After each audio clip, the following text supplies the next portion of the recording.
Hi friends, welcome. How are you? Fine.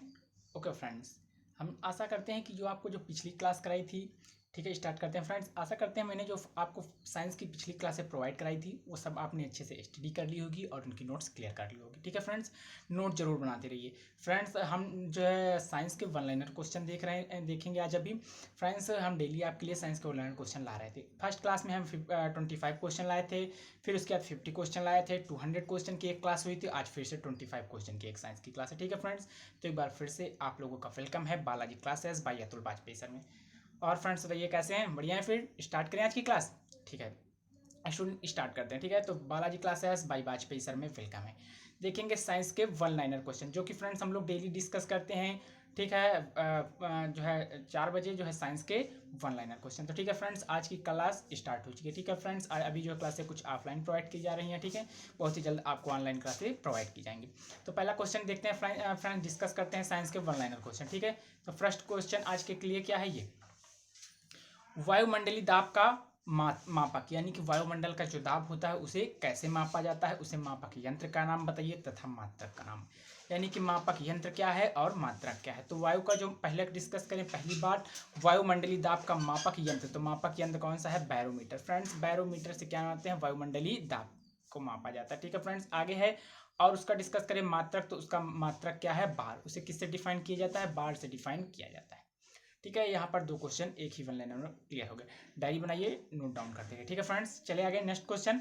Okay, are you ready? ठीक है, लिखते हैं मानव नेत्र, यानी कि मानव नेत्र की स्पष्ट दर्शन की न्यूनतम दूरी क्या होती है? फ्रेंड्स कितनी होती है? यानी कि जनरली 25 सेंटीमीटर। ठीक है फ्रेंड्स, जो हमारी स्केल होती है 30 सेंटीमीटर की होती है, उससे 5 सेंटीमीटर कम करते हैं, यानी कि 25 मीटर। जो छोटी वाली स्केल होती है उसकी जो है होती है 30, तो उसे थोड़ा 5 सेंटीमीटर कम करें, यानी कितना? 25 मीटर। तो मानव नेत्र की स्पष्ट न्यूनतम दूरी क्या है?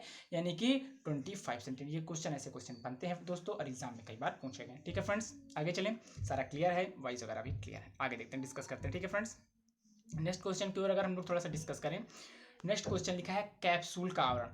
फ्रेंड्स, जो कैप्सूल आती है मेडिसिन में, ठीक है, जिसके अंदर गोली जो कड़वी दवाई होती है वो कैप्सूल में भर के पैक की जाती है। ठीक है फ्रेंड्स, तो उसका आवरण जो बना होता है वो किसका बना होता है? फ्रेंड, स्टार्च का। किसका बना होता है फ्रेंड्स? कैप्सूल होती है, जो उसका आवरण होता है वो स्टार्च का बना होता है। ऊपर वाला जो कवर होता है फ्रेंड्स, ठीक है, कवर जो होता है किसका बना होता है? स्टार्च का बना होता है। ठीक है फ्रेंड्स, नेक्स्ट, क्योंकि फ्रेंड्स मुंह में जाते ही जब पेट में जाती है तो गल जाता है। ठीक है, आगे देखते हैं। नेक्स्ट क्वेश्चन देखते हैं अंडे का आवरण किसका? फ्रेंड्स, अंडे का जो अंडा होता है, एग होता है, उसका आवरण बना होता है कैल्शियम कार्बोनेट का। किसका फ्रेंड्स? कैल्शियम कार्बोनेट का। जो व्हाइट कलर का एग का जो कवर होता है, ठीक है, अंडे का जो आवरण होता है फ्रेंड्स, जो अंडा होता है जनरली मुर्गी द्वारा होता है। ठीक है, लेकिन जो है अब जो है मतलब जो है मेड भी किया जा सकता है, अंडा बनाया भी जा सकता है। ठीक है, ये भी हो गया, मतलब जो कहने मतलब है मैन मेड भी आते हैं। ठीक है, तो अंडे का आवरण किसका बना होता है? कैल्शियम कार्बोनेट का। किसका फ्रेंड्स बना होता है? कैल्शियम कार्बोनेट का बना होता है। क्या फ्रेंड्स? अंडे का जो है जो होता है आवरण। ठीक है फ्रेंड्स, क्लियर हो गया। आगे नेक्स्ट डिस्कस करते हैं। मानव, नेक्स्ट पे क्या है? मानव मस्तिष्क सिर। मानव मस्तिष्क सिर का अध्ययन से संबंधित शाखा क्या होता है? फ्रेनोलॉजी। क्या होता है फ्रेंड्स?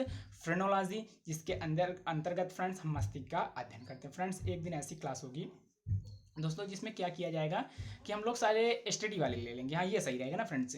आप लोग कमेंट करके बता दिए कैसा क्या रहेगा, सही रहेगा कि सारे जो है जिसमें स्टडी के study of face, study of जो है ये जैसे मान लीजिए स्टडी ऑफ स्वप्न और स्टडी ऑफ बहुत सारे होते हैं, face study of animals, study of birds. ठीक है, सारा उसमें क्लियर करेंगे। ठीक है फ्रेंड्स, तो एक स्टडी वाला होगा उसे आप जरूर देखिएगा। ठीक है, एक स्पेशल लेके आएंगे क्लास। तभी डिस्कस करते हैं जो मानव का मस्तिष्क होता है, सिर का अध्ययन क्या कहलाता है, शाखा क्या कहलाती है? फ्रेनोलॉजी। क्या कहते हैं फ्रेंड्स?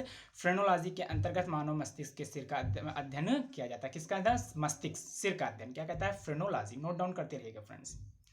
नेक्स्ट पे फ्रेंड्स आगे चलते हैं, डिस्कस करते हैं डिहाइड्रेशन प्रायः कमी से होता है सोडियम क्लोराइड पदार्थ की। फ्रेंड, डिहाइड्रेशन कभी कभी एग्जाम में आएगा, डिहाइड्रेशन किसकी कमी से होता है? तो यहाँ जल ऑप्शन होगा, तो आप जल क्लियर कर लीजिएगा, क्लियर कर लीजिए, ऑप्शन पुट कर दीजिए। लेकिन अगर वहाँ जल न मिलकर सोडियम क्लोराइड पदार्थ मिलेगा, ऑप्शन में क्या बहुत सारे पदार्थों के नाम लिखे, उसमें अगर कहीं आपको सोडियम क्लोराइड मिल जाए तो फिर हमारा राइट आंसर क्या होगा friend? Sodium chloride. Clear, that's all. आगे चलें, ठीक है, बस कूल डाउन पढ़ते रहिए, जस्ट चिल मार के ना एकदम हल्के से, कोई प्रॉब्लम नहीं। आगे नेक्स्ट क्वेश्चन की थोड़ा सा बढ़ते हैं, सारा क्लियर हो ही रहा है। ठीक है, आगे देखते हैं। लिखा है किसी वस्तु का भार, किसका? किसी वस्तु का भार अधिकतम होता है किसमें फ्रेंड्स? निर्वात में। ऑप्शन वहां आपका होगा जल में, हवा में, तो राइट आंसर क्या होगा? निर्वात में एक ऑप्शन मिलेगा। तो किसी वस्तु का अधिकतम भार कब होगा? निर्वात में। ठीक है फ्रेंड्स, क्लियर। आगे चलते हैं। क्रमिक सिल्क कहलाता है, क्रमिक मतलब गाइड जो बनाया गया होता है क्रमिक, ठीक है। क्रमिक सिल्क कहलाता है रेयान, किसे फ्रेंड्स? रेयान होता है जो, उसे क्या कहता कहा जाता है? क्रमिक सिल्क। यानी इसको किससे डिफाइन किया गया, क्या कहा गया है? क्रमिक सिल्क को कहा जाता है रेयान। ऐसे क्वेश्चन कई बार एग्जाम में पुटअप होते हैं, ये इंपॉर्टेंट क्वेश्चन है, ठीक है फ्रेंड्स। तो इसलिए इसको इनको नोट डाउन कर लीजिएगा, एक नोट्स बना लीजिए। करंट अफेयर की नोट्स तो आप बनाकर हमारे साथ डेली चले रहे हैं मॉर्निंग में करंट अफेयर की नोट्स जिसमें क्वेश्चन नोट डाउन कर रहे हैं, और ये भी एक नोट्स बना लीजिए जिसमें साइंस के इंपॉर्टेंट क्वेश्चन लिख लीजिए। फ्रेंड्स आपके फ्यूचर के लिए बहुत ही अच्छे क्वेश्चन है आपके लिए। अगर इनमें आपने मानिए हमारे सारे क्वेश्चन तैयार कर लिए तो आगे आने वाले एग्जाम में इसमें से क्वेश्चन फंसेगा 110% का सकते हैं, ठीक है। आगे नेक्स्ट डिस्कस करें पौधों यानी कि प्लांट। पौधों के जैव पदार्थ का वहन प्रयोग कहलाता है फ्लोम। क्या कहता है? फ्लोम। जो प्लांट्स होते हैं उनके जैव पदार्थ का जो वहन होता है उसे क्या कहा जाता है? फ्लोम। क्वेश्चन की लैंग्वेज यही होगी एग्जाम, इसलिए क्वेश्चन को हम इजी ज़्यादा नहीं कर रहे हैं, क्योंकि एग्जाम में जब क्वेश्चन आएगा फ्रेंड तो इसी लैंग्वेज में क्वेश्चन ऐसे ही पूछा जाएगा कि पौधों के जैव पदार्थ का वहन होता है फ्लोएम, ये ऐसा ही क्वेश्चन आएगा। तो वहाँ अगर आप इसको मैं बहुत इजी लैंग्वेज में क्वेश्चन को चेंज करके लिख देता तो फ्रेंड्स एग्जाम में आएगा तो फिर आप पकड़ नहीं पाएंगे, धर नहीं पाएंगे, ठीक है फ्रेंड्स। तो इसीलिए इसका क्या होगा? फ्लोएम। क्लियर है। आगे नेक्स्ट क्वेश्चन। अशु गैस है क्लोरीन, क्लोरीन एसीटोफिनोन। जो अशु गैस होती है जिसमें ज़्यादातर ऑप्शन में लोग क्लोरीन करें, क्लोरीन ऑप्शन में आएगा, या फिर अगर पूरा नाम है तो क्लोरीन एसीटोफिनोन। अशु गैस क्या होती है फ्रेंड्स? जब कभी जो है आपने देखा होगा अशु गैस का उपयोग जब कहीं बहुत सारे लोग धरने पर बैठते हैं, जब वहाँ नहीं मानते हैं, मतलब सरकार के खिलाफ जब लोग प्रदर्शन करते हैं, तो वहाँ पर एक धुआं जैसा व्हाइट कलर का धुआं छोड़ दिया जाता है, जिससे क्या करते हो वो हमारी आंखों पे इतना ज़्यादा प्रभावित करता है, आंखों से आंच निकल आते हैं और सहनशीलता से अधिक होता है। तो जब भीड़ को रोकने के लिए या कभी जो उपद्रव होते हैं, जो आतंक जो है संगठन जैसे कश्मीर वगैरह में जो पत्थरबाज वगैरह हैं, देखा होगा आपने कई बार, तो उन पर ही ऐसा ही प्रयोग किया था। क्योंकि आंसू गैस से क्या होता है, जब सहन शक्ति नहीं होती, आंखों से आंसू निकलने लगते हैं, तो फिर लोग वहाँ से भीड़ को, उस समुदाय को जो धरना प्रदर्शन होते हैं छोड़कर भागने लगते हैं। तो उसमें कौन सी गैस होती है? क्वेश्चन कई बार पूछा जाता है क्लोरीन एसीटोफिनोन। कौन सी? Chlorine acetophenone. इसका सही ऑप्शन में आएगा तो क्लोरीन ही आप लीजिएगा, ठीक है। वहाँ एग्जाम में आपसे क्लोरीन ही पूछाएगा, लेकिन इसका पूरा नाम पूछा जाएगा क्लोरीन एसीटोफिनोन है। Clear friends. इसका प्रयोग किस लिए किया जाता है आप ये भी क्लियर कर चुके हैं, ठीक है। नेक्स्ट क्वेश्चन पे देखते हैं। अतिचालक क्या क्वेश्चन है? नेक्स्ट क्वेश्चन क्या है फ्रेंड्स? 25 क्वेश्चन है फ्रेंड्स, ज़्यादा क्वेश्चन नहीं है, ज़्यादा बड़ी क्लास नहीं है कि प्लस बस का क्लास समझ लिया मुश्किल से 15 मिनट की, ठीक है फ्रेंड्स। ठीक है, चलते हैं तो आगे डिस्कस करें। अतिचालक की प्रतिरोधकता होती है शून्य। अतिचालक की जो प्रतिरोधकता होती है वो क्या होती है? शून्य होती है, यानी कि zero. Same to same question. ये क्वेश्चन किससे ज़्यादा रिलेटेड है? जो बच्चे रेलवे का एग्जाम देने वाले हैं, चाहे रेलवे आरआरसी हो, ठीक है, आरआरसी, अब फ्रेंड्स आरआरसी हो या आरआरबी ग्रुप डी हो, अब फ्रेंड्स जो है थोड़ा सा कोरोना का काम खत्म होने वाला है धीरे धीरे, तो अब सारे एग्जाम आने वाले हैं। तो अब आप एक काम करिए, अपनी तैयारी को थोड़ा सा तेज कर दीजिए, अपनी गाड़ी को, स्टडी की गाड़ी को पटरी पर ले, ठीक है फ्रेंड्स। तो क्या होता है? अतिचालकता की प्रतिरोधकता होती है क्या है? शून्य, ठीक है। नेक्स्ट, डीएनए की खोज किसने की? फ्रेंड्स डीएनए की खोज किसने की? वाटसन एवं क्रिंक ने। किसने की थी? वाटसन एवं क्रिंक ने। फ्रेंड्स डीएनए क्या होता है आपको पता है? डीएनए और फिंगरप्रिंट, पिछली क्लास में हमने देखा था कि डीएनए जो होता है और फिंगरप्रिंट, इन दोनों के से उपयोग से पैतृकपन सिद्ध किया जाता है। पैतृकपन का मतलब क्या है? जैसे कोई बच्चा है, ठीक है, और उससे कोई व्यक्ति है वो कह रहा हो कि मैं इनकी संतान हूँ, लेकिन वो व्यक्ति कह रहा हूँ मैं इनकी संतान नहीं हूँ। जैसे कोई क्या होता है, इसका प्रयोग तब किया जाता है जैसे कि कोई दायर कर देता है कि ये मेरे पिताजी हैं और इनकी संपत्ति पर मेरा अधिकार है, तो उस वक्त डीएनए और फिंगरप्रिंट दोनों की जांच के लिए पता चल जाता है कि ये इनका पुत्र है या फिर नहीं, ठीक है फ्रेंड्स। तो इसका प्रयोग, डीएनए का प्रयोग वंशावली का पता लगाने के लिए, यानी कि आप समझ गए क्या कहना चाह रहे हैं, किया जाता है, ठीक है फ्रेंड्स। तो किसका? डीएनए। तो डीएनए की खोज किसने की थी? वाटसन एवं क्रिंक के। डीएनए का फुल फॉर्म ये भी नोट कर ले, डीऑक्सीराइबोस न्यूक्लिक अम्ल, इसे जरूर नोट डाउन कीजिए, मोस्ट इंपॉर्टेंट। डीएनए का फुल फॉर्म क्या है? डीऑक्सीराइबोस न्यूक्लिक अम्ल, ठीक है, इसे भी नोट डाउन कर लीजिए, लिख लीजिए, डीऑक्सीराइबोस न्यूक्लिक अम्ल। यह पूछा जाता है, डीएनए का फुल फॉर्म कई बार है, जैसे एटीएम का फुल फॉर्म क्या है, लिख लीजिए, नोट डाउन कीजिए आराम से, ऑटोमेटिक टेलर मशीन, ठीक है। ये सारे फुल फॉर्म नोट डाउन कीजिए, ठीक है फ्रेंड्स, ये सारे एग्जाम में आते हैं। आगे चलते हैं, तो डीएनए की खोज किसने की थी? वाटसन एवं क्रिंक ने। आगे चलते हैं नेक्स्ट क्वेश्चन पे। आम का वैज्ञानिक नाम, किसका फ्रेंड्स? आम का। आम का वैज्ञानिक नाम क्या है? Mangifera indica. Most most most important friends, इसे स्टार बनाया, नोट डाउन कीजिए। आम का वैज्ञानिक नाम क्या है? Mangifera indica. गर्मी तो आई है वैसे ना, फिर जो है अगर जो है ज़्यादा फ़ैन वैन का यूज़ करेंगे तो आपके जो है वॉइस क्लियर नहीं आएगी, क्योंकि फ्रेंड्स वीडियो अच्छी क्वालिटी देने के लिए दो ही बातें होनी चाहिए, एक वॉइस क्लियर हो, एक पिक्चर क्वालिटी भी क्लियर है, वॉइस भी क्लियर, इसका मतलब हमारा वीडियो बेस्ट है। ठीक है फ्रेंड्स, आगे देखते हैं। तो क्या क्लियर हो गया कि वैज्ञानिक नाम क्या है आम का? मैजीफेरा इंडिका। क्या है? नोट डाउन कीजिए, आम का वैज्ञानिक नाम मैजीफेरा इंडिका। ठीक है फ्रेंड्स, आगे देखते हैं। तंबाकू में विषैला पदार्थ होता है। तंबाकू में पाया जाने वाला विषैला पदार्थ यानी कि तंबाकू में पाया जाने हानिकारक पदार्थ क्या? निकोटीन। क्या नाम है इसका? निकोटीन। अब यहाँ से एक क्वेश्चन और पुटअप होता है, तंबाकू भी सेहत के लिए नुकसानदायक, और एक चीज़ और जिसे जो है इंडिया वाले लोग तो एकदम ज़्यादा ही प्यार करते हैं, चाय। क्या नाम है? हाँ, मैं भी लाइक करता हूँ वैसे तो, बहुत अच्छी। तो चाय क्या होता है? चाय का में क्या पाया जाता है? तंबाकू का विषैला पदार्थ निकोटीन। तो इसी तरह अगर क्वेश्चन ये भी बनता है कि चाय का, तो क्या है चाय में? ये भी नोट कीजिए, चाय में पाया जाने वाला हानिकारक पदार्थ, नोट डाउन कीजिए, चाय में पाया जाने वाला हानिकारक पदार्थ कैफीन। कौन सा? कैफीन। चाय में कौन सा पदार्थ पाया जाता है? कैफीन। लिख लीजिए, चाय में पाया जाने वाले हानिकारक पदार्थ क्या है? कैफीन। ठीक है फ्रेंड्स, कैफीन होता है। और तंबाकू में और कैफीन है, और तंबाकू में कौन सा पदार्थ पाया जाता है हानिकारक? निकोटीन। ये क्वेश्चन क्लियर कर लीजिए। ठीक है, वो वाला मैंने मैनेज इसमें नहीं किया था, आप अपनी जो है नोट्स में जरूर लिखिए। तो तंबाकू का विषैला पदार्थ कौन सा है? निकोटीन। और चाय का कैफीन। चाय भी स्वास्थ्य के लिए हानिकारक होती है, हाँ, लेकिन उतनी ज़्यादा नहीं ना। वो कहानी तो सुनी होगी कि एक गुरु चेले वाली जब माता जी गई और कहा कि मेरा बेटा गुड़ बहुत खाता है ना, तुलसीदास ही की थी, बस वही कहानी समझ लीजिए, है ना, कि पहले हम आपको क्यों कहें कि चाय नुकसानदायक, क्योंकि हम खुद पीते हैं। आगे देखते हैं। हाँ, जब गुरु पीते चेला कहने पे, देखिए रेफ्रिजरेटर। ठीक है, रेफ्रिजरेटर में हाँ थोड़ा सा क्या होता है फ्रेंड्स, अदर बातें भी करते हैं ताकि आपको क्लास बोरिंग ना लगे, आपको पढ़ने में मजा आए। ओके डन, चलें, ठीक है। अब थोड़ा सा माइंड कंसंट्रेट कीजिए। और नेक्स्ट क्वेश्चन, रेफ्रिजरेटर। रेफ्रिजरेटर मतलब फ्रेंड्स हिंदी में बात करें फ्रिज, किसकी बात कर रहे हैं हम लोग? फ्रिज की। रेफ्रिजरेटर में जल को ठंडा करने के लिए उपयोग किया जाता है क्या? अमोनिया गैस का। किस गैस का फ्रेंड्स? जो फ्रिज होती है उसमें अमोनिया गैस होती है फ्रेंड्स, इसीलिए लोग आपने कई बार सुना होगा, कहते हैं कि जैसे लाइट नहीं आती है क्या, तो फ्रिज को कभी खुला मत छोड़ना चाहिए, क्योंकि फ्रेंड्स जब अमोनिया गैस उससे निकल जाती है, ठीक है, मतलब ज़्यादा मात्रा में निकल जाती है, तो फिर वहाँ जो चीज़ें रखी हैं उनमें महक आने लगती है। जैसे लाइट कई दिन नहीं आती और फ्रिज को तुम खुला छोड़ दें आप, तो क्या होगी? अमोनिया गैस उसकी निकल जाएगी, नष्ट हो जाएगी, तो फ्रिज में रखी चीज़ें स्मेल करने लगेंगी, फिर उसमें फ्रिज का कोई रखने का कोई अर्थ नहीं पड़ेगा। इसलिए लोग क्या कहते हैं कि फ्रिज को कभी भी खुला मत छोड़िए। ज़्यादा क्या करते हैं लोग, सामान निकालना हो तो थोड़ी सी फ्रिज खोलते हैं, नॉर्मली जितनी सामान निकलो फिर तुरंत उसको जस्ट बंद कर देते हैं, जस्ट तुरंत फास्ट। क्यों? क्योंकि उसके अंदर अमोनिया गैस होती है, अगर अमोनिया गैस निकल जाएगी तो रेफ्रिजरेटर में फिर सारी चीज़ें ठंडी नहीं होंगी, चाहे उसको जल्दी रहे। ठीक है, तो फ्रेंड्स तो क्या होता है, ये क्वेश्चन अच्छे से क्लियर हो गया कि फ्रिज में रेफ्रिजरेटर यानी कि फ्रिज, इंग्लिश को फ्रिज को अंग्रेजी में रेफ्रिजरेटर कहते हैं। ठीक है, तो क्या लिखा है? रेफ्रिजरेटर में जल को ठंडा करने के लिए प्रयोग किया जाता है अमोनिया गैस का। किसका फ्रेंड्स? अमोनिया गैस का प्रयोग किया जाता है किसमें? रेफ्रिजरेटर यानी फ्रिज में। ठीक है फ्रेंड्स, आगे देखते हैं। वायुमंडलीय दाब बराबर होता है, वायुमंडलीय दाब बराबर होता है, ऐसा ही क्वेश्चन आएगा तो क्या होगा? n⁵ n/m square. ठीक है, यानी कि 10⁵ nm²। ठीक है फ्रेंड्स, जो ये लिखा गया है आपको ये नहीं समझ में आते एरो, इसका मतलब क्या है? इसका मतलब होता है 10⁵ लिखा है, 10⁵। ठीक है, इसका क्या मतलब है फ्रेंड्स? 10⁵। तो इसका ये लिखा गया, इसका मतलब ये है 10⁵। ठीक है, आगे लिखा गया है n/m²।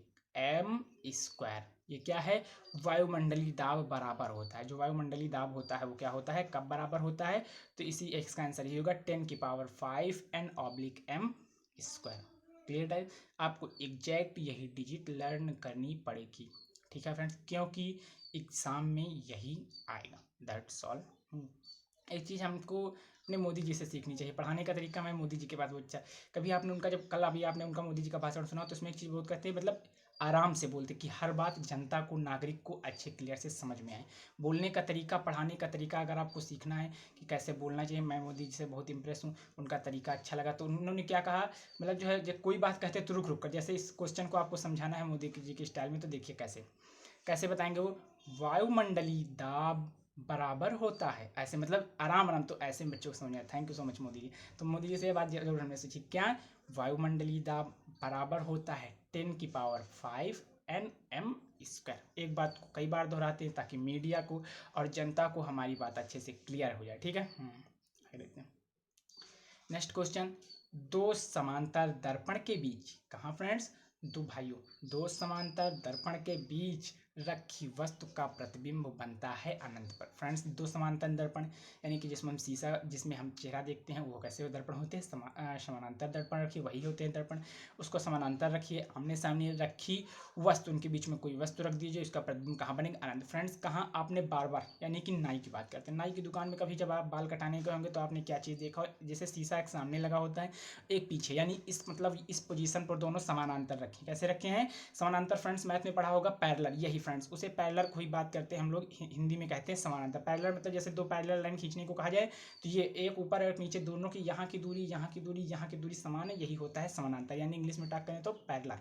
तो फ्रेंड्स बात किया गई है पैरेलल, तो दो समानांतर दर्पण के बीच, यानी जब पैरेलल रखे जाए दो दर्पण, एक आगे एक पीछे, जैसे नाई के शॉप में होता है, तो वहाँ भी बीच में कोई वस्तु हो, तो जैसे नाई की शॉप में हम बैठते हैं पीछे दर्पण की, तो हमारी जो इमेज होती है वो फ्रेंड्स कहाँ तक बनती है, अनंत तक। हम उस शीशे में कहीं तक, मतलब जितनी दूर तक देखेंगे वहाँ तक छोटी छोटी छोटी छोटी तस्वीरें हमारी दिखाई देंगी। तो फ्रेंड्स यही क्वेश्चन है कि दो समानांतर दर्पण के बीच रखी गई वस्तु का प्रतिबिंब कहाँ बनता है, अनंत पर। ऐसा आप प्रैक्टिकल घर में कर सकते हैं, ऐसा ही होगा। दो दर्पण लीजिए, दोनों आमने सामने एकदम सीधे रखे, बीच में कोई भी वस्तु रखेंगे, उसके बाद दर्पण में देखेंगे, आप अपना चेहरा खुद देखेंगे तो बहुत दूर तक आपको उस दर्पण में आपका चेहरा दिखाएगा, नहीं इन्फिनिटी। ठीक है फ्रेंड्स, क्लियर हो गया। समानांतर दर्पण मतलब पैरेलल। ठीक है, हाँ कुछ चीज़ें ऐसी होती है ना जिसको इंग्लिश में ही समझ में आती है, हिंदी में फिर हाँ, जैसे रिचार्ज, रिचार्ज का हिंदी नाम क्या है बताइए कमेंट बॉक्स, कमेंट सेशन में करके, क्योंकि हिंदी में तो बहुत कम लोगों को मालूम। आगे चलते हैं, रिचार्ज का हिंदी क्या नाम होता है, हिंदी में क्या कहते हैं रिचार्ज को, जैसे कहना मुझे रिचार्ज कराया ना, तो उसको हिंदी में। अगर नेक्स्ट कहते हैं पेप्सिन प्रोटीन को बदलता है, पेप्सिन क्या करता है, प्रोटीन को बदलता है, किसमें, पॉलीपेप्टाइड में। किसमें बदलता है पेप्सिन, पेप्सिन जो होता है वो प्रोटीन को बदलता है, किसमें, पॉलीपेप्टाइड में। Yes boss, clear. ठीक है, अच्छा लगे तो लाइक कर दीजिएगा, चैनल को शेयर कर दीजिए, सब्सक्राइब करके आप कमेंट नहीं करते हैं, पता नहीं कितने बड़े आप लोग, उन लोग कुछ ना कहें तो अच्छा है ना, कुछ ना कहें तो अच्छा है, हम चुप ही रहें तो अच्छा है। आगे देखते हैं, पेप्सिन प्रोटीन में बदलता है किसके कारण, पॉलीपेप्टाइड में। किस में बदलता है फ्रेंड्स, पॉलीपेप्टाइड में। पेप्सिन को प्रोटीन में बदलने का जो प्रोसेस होता है उसे क्या कहते हैं, क्या होता है, पॉलीपेप्टाइड में। यानी जो पेप्सिन होता है वो प्रोटीन को, किसको फ्रेंड्स, पेप्सिन जो होता है, जो पेप्सिन होता है ये प्रोटीन को चेंज कर देता है, किसमें, पॉलीपेप्टाइड में। ऐसा ही क्वेश्चन है, ऐसा ही याद करना पड़ेगा। नेक्स्ट पे चले, बस फ्रेंड्स बहुत ज़्यादा क्लास खत्म है, 25 ही क्वेश्चन है, क्लियर हो। 19 पे हम लोग पहुंच चुके हैं ना, बस जस्ट चिल मार्क एकदम पढ़ते हैं ना भोपाल से। आगे देखते हैं, डीएनए की इकाई कहलाती है, डीएनए। अभी हमने बताया डीएनए का फुल फॉर्म क्या होता है, डीऑक्सीराइबोस न्यूक्लिक अम्ल। डीएनए किसके लिए है, पैतृत्व सिद्ध करने के लिए। तो डीएनए की जो इकाई होती है वो क्या कहलाती है, न्यूक्लियोटाइड्स। क्या कहती है, न्यूक्लियोटाइड्स। डीएनए की फ्रेंड्स साइंस है ये, इतनी हल्की नहीं है। तो क्या होती है, न्यूक्लियोटाइड्स। डीएनए की इकाई क्या कहलाती है, न्यूक्लियोटाइड्स। ठीक है, क्लियर हो गया, डीएनए की इकाई क्या कहलाती है, न्यूक्लियोटाइड्स। ठीक है, आगे देखते हैं, किस तापमान पर सेल्सियस, भाई फ्रेंड्स कई तापमान होते हैं, सेल्सियस होता है, फ़ारेनहाइट होता है ना, ये सारे तापमान तो जो है इस सबके अलग अलग होते हैं, लेकिन एक ऐसा टेम्परेचर जिस पे दोनों सेम हो। ठीक है, किसी चीज़ को आप सेल्सियस में दिखाएंगे तो दूसरी है, और उसी चीज़ को अगर फ़ारेनहाइट में मीज़र करेंगे तो दूसरी। कल हमने परसों की क्लास में शायद ऐसा क्वेश्चन डिस्कस किया था, आप वो क्लास को जाकर देख लीजिए। ठीक है, हमें प्ले लिस्ट में जाइए, साइंस वाली प्ले लिस्ट में जाइए, science for every competitive exam preparation, उस प्ले लिस्ट में जाएंगे तो आपको 3 ही 4 वीडियो भी आए, उसमें देख लीजिएगा। इसके पहले वाला यानी कि चौथा नंबर का, तीसरा चौथा नंबर का वीडियो होगा। किस तापमान पर सेल्सियस और फ़ारेनहाइट का पाठ्यक्रम समान होता है, किस पे, -40 डिग्री सेल्सियस। किस पे, -40 डिग्री सेल्सियस पे कोई चीज़ मीज़र की जाएगी तो वो चाहे सेल्सियस में मीज़र की जाए चाहे फ़ारेनहाइट में, दोनों इक्वल होंगे। क्या होंगे फ्रेंड्स, दोनों इक्वल होंगे। क्लियर, नेक्स्ट चल रहे हैं, नेक्स्ट पे चलते हैं। आगे लिखा है ट्यूबलाइट। ट्यूबलाइट देखिए है ना, ट्यूबलाइट सबको मालूम है, ट्यूबलाइट तो मूवी भी आई सलमान जी की ना बहुत पहले। ट्यूबलाइट वो वाली मूवी की बात नहीं करिए, ट्यूबलाइट लाइट वाली घर वाली। ट्यूबलाइट में कौन सी भारी गैस भरी जाती, भारी नहीं भरी, फिल। ठीक है, तो ट्यूबलाइट में कौन सी गैस भरी जाती है, तो क्या नाम, मरकरी ऑक्साइड व आर्गन। नोट डाउन कीजिए, मरकरी। देखिए फ्रेंड्स जो हाइलोजन होते हैं उनमें जो है आर्गन होती है। ठीक है, तो यहाँ ट्यूबलाइट में अगर क्वेश्चन आता है आपको, अगर मरकरी ऑक्साइड व आर्गन दोनों है, अगर आपको ऑप्शन में आर्गन ना मिले, मरकरी ऑक्साइड मिले, तो मरकरी ऑक्साइड ठोक दीजिएगा। ठीक है, लॉक कर दीजिएगा, और फिर आर्गन। इसमें तो केबीसी भी शुरू हो रहा है, दीजिए रजिस्ट्रेशन कीजिए ना, ऑडिशन चल रहे हैं उसके जो है क्वेश्चन जो है दीजिए, देखिए शायद हो जाए किसी का ना किस्मत खुल ही जाए। आगे देखते हैं ट्यूबलाइट, किसमें, ट्यूबलाइट में कौन सी गैस भरी जाती है, मरकरी ऑक्साइड व आर्गन। कौन कौन सी गैस, मरकरी ऑक्साइड व आर्गन भरी जाती है ट्यूबलाइट। और ट्यूबलाइट क्या थी, एक सलमान जी की मूवी नहीं देखी थी, बहुत चली नहीं थी।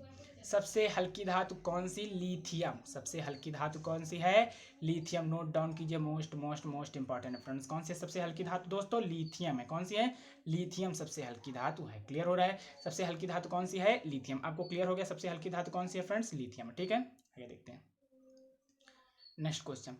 चावल, चावल को पॉलिश करने पर कौन सा विटामिन नष्ट हो जाता है, क्या हो जाता है, विटामिन नष्ट हो जाता है, उसका नाम है थायमीन। क्या है फ्रेंड्स, थायमीन। और जो लोग ऐसा चावल का उपयोग करते हैं, जो चावल के पॉलिश किया हुआ चावल उपयोग करते हैं, उनके एक रोग भी हो जाता है। उस रोग का नाम आप कमेंट सेक्शन में बताइए। मैं आपको पिछले वीडियो में बता चुका हूँ कि जो पॉलिश किया हुआ चावल का उपयोग, जो उस वीडियो में बताया था जिसमें 200 जो है वन लाइनर हमने कन्फर्म किए थे, ठीक है, देखे थे। तो चावल को पॉलिश करने में कौन सा विटामिन नष्ट हो जाता है, तो उस विटामिन का क्या नाम है, थायमीन। और थायमीन विटामिन नष्ट हो जाने से कौन सा रोग हो जाता है, ठीक है, अधिक चावल का उपयोग करने से पॉलिश किया हुआ, ठीक है। तो चावल को पॉलिश करने पर कौन सा विटामिन नष्ट हो जाता है, थायमीन। कौन सा फ्रेंड, चावल को पॉलिश करने पर थायमीन विटामिन नष्ट हो जाता है। यस फ्रेंड्स, आगे देखते हैं प्याज तथा लहसुन। कौन सा, प्याज, ओनियन, प्याज को ओनियन, लहसुन, गार्लिक का इंग्लिश में धर दिया कर, की गंध किस तत्व के कारण आती है, पोटेशियम। हाँ फ्रेंड, थोड़ा इंग्लिश में थोड़ा सा मनोरंजन भी होता रहने, आपको बोर हो जाएंगे ना, ठीक है। तो अब बस लास्ट पहुंचना है। तो प्याज, ओनियन, लहसुन, गार्लिक किस तत्व के कारण आती है, इसमें गंध जो होती है, स्मेल होती है, किस तत्व के कारण आती है, पोटेशियम। किसके कारण फ्रेंड, इसमें लहसुन और इसमें क्या पाया जाता है, पोटेशियम पाया जाता है। इसी कारण प्याज और लहसुन में क्या आती है, गंध आती है। किसके कारण फ्रेंड्स, पोटेशियम। ठीक है फ्रेंड्स, किसके कारण, पोटेशियम। किसके कारण फ्रेंड्स, पोटेशियम के कारण प्याज और लहसुन, किसमें, प्याज और लहसुन की गंध क्या आती है, प्याज और लहसुन में गंध आती है। किसके कारण, पोटेशियम के कारण। ये तो याद ही नहीं करना पड़ेगा, बस आसान सा क्वेश्चन। नेक्स्ट क्वेश्चन देखते हैं, आगे डिस्कस करें नेक्स्ट और लास्ट क्वेश्चन की। किस पदार्थ को किस पदार्थ को लगाने से रक्त बहाव रुक जाता है, फेरिक क्लोराइड। जो गाइड हमारी फिटकरी होती है, जिसका फार्मूला होता है K2SO4 L2SO4 20H2SO4 का होल ट्वाइस की फिटकरी। तो फिटकरी का फार्मूला है, नोट डाउन कर लीजिए वीडियो को पॉज करके। तो फिटकरी जो होती है उसमें फेरिक क्लोराइड पाया जाता है। कभी जब दाढ़ी बनाने वाले लोग जब कट जाती है तो फिटकरी का उपयोग करते हैं। क्यों फ्रेंड्स, क्योंकि फिटकरी में क्या पाया जाता है, फेरिक क्लोराइड। ठीक है, तो किस पदार्थ को लगाने से रक्त बहाव रुक जाता है फ्रेंड्स, तो ferric chloride. Okay friends, clear होता है। कौन सा पदार्थ है, फेरिक क्लोराइड। किसका प्रयोग है फ्रेंड्स, फेरिक क्लोराइड का उपयोग करने से रक्त बहाव को रोका जा सकता है। ठीक है फ्रेंड्स, अच्छा लगा है तो वीडियो को लाइक कर दीजिए, हमारे यूट्यूब चैनल को नहीं सब्सक्राइब किया तो सब्सक्राइब कर दीजिए और हमारे चैनल को शेयर कर दीजिए। मिलते हैं फ्रेंड्स कल की क्लास में, तब कल के लिए थैंक यू फ्रेंड्स। ठीक है फ्रेंड्स, सब्सक्राइब कर दिए जिससे कि आपको जो है लाइव क्लासें प्रोवाइड की जा सके। Okay friends, okay bye.